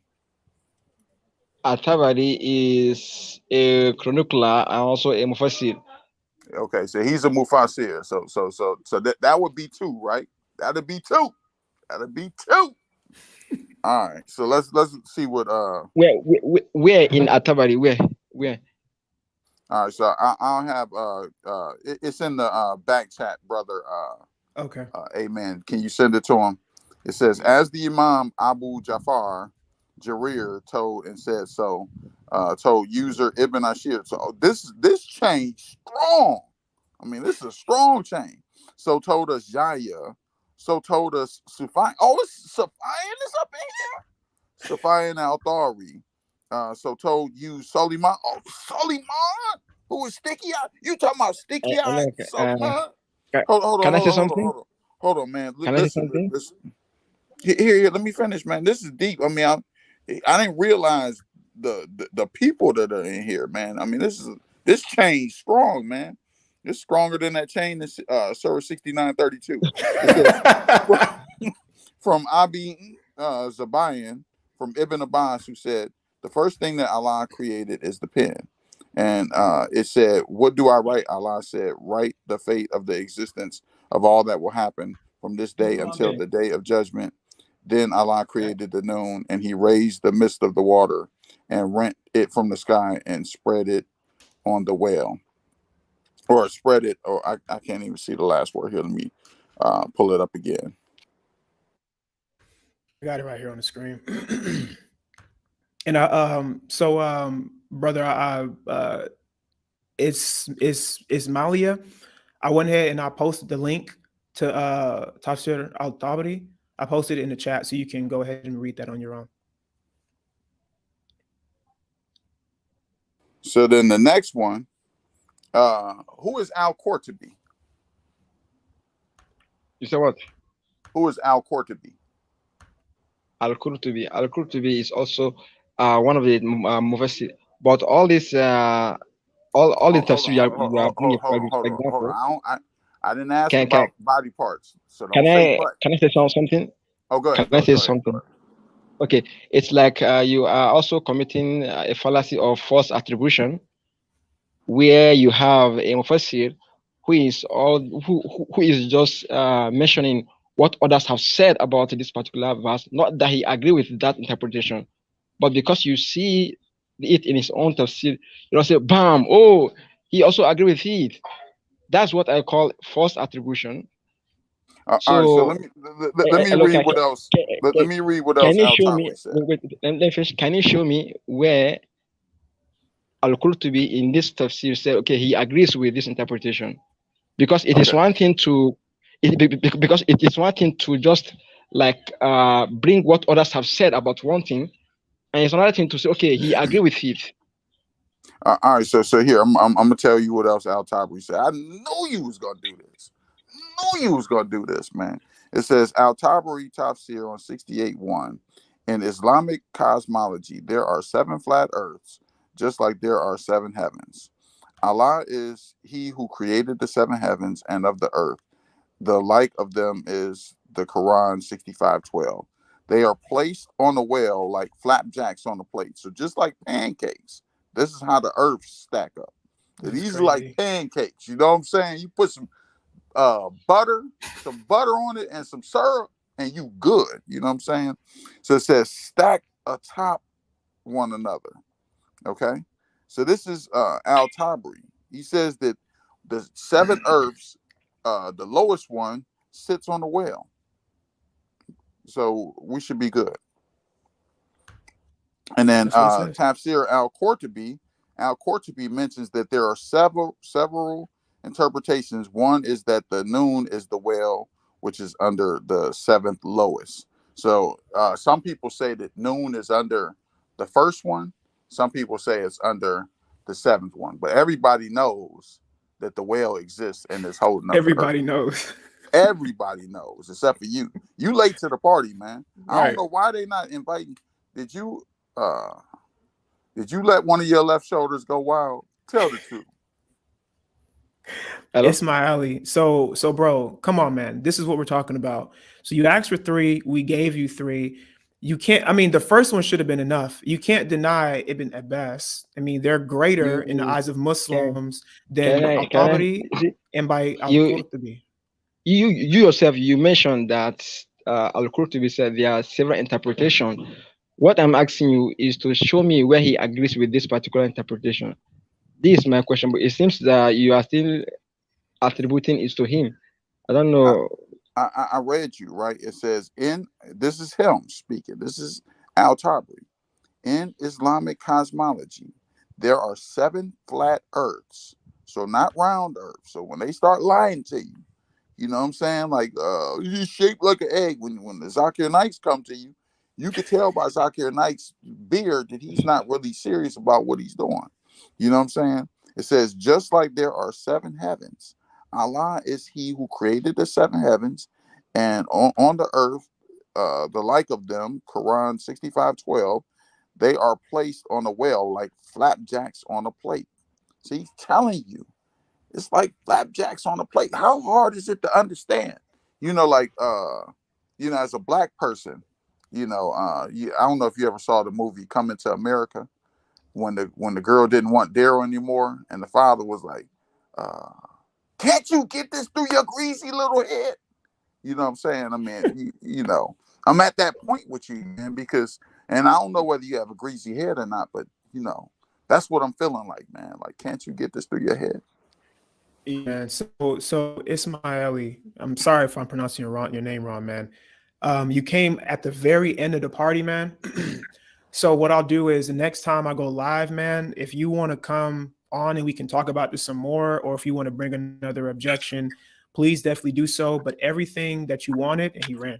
So everything that you wanted, bro, we provided to you. And this is exactly why I did this, guys. When they can't refute it and they try to refute it because they know how ridiculous it sounds, they come up with all these other excuses and they end up throwing, this guy just threw Ibn Abbas, Al-Tabari, and who's the other person? Al-Qurtubi. He threw him under all three of them. So it's crazy, man. But yeah, Travis said, tell him we're always on Clubhouse. Yeah, so we're always on Clubhouse, bro. If you want to come visit us on Clubhouse, definitely let us know. But all right, guys, I'm gonna go ahead and shut the stream down. This was great. Thank you again, Scott, for coming on. We definitely got to do this again. Oh, no problem, man. God bless you. Peace and love. It's Molly, man. I was joking with you, but I wanted to tell you that the story is true. So I apologize if I offended you, but I just wanted to make you laugh, and have a good day, man. Yep. All right, guys. See you all later. All right. Peace.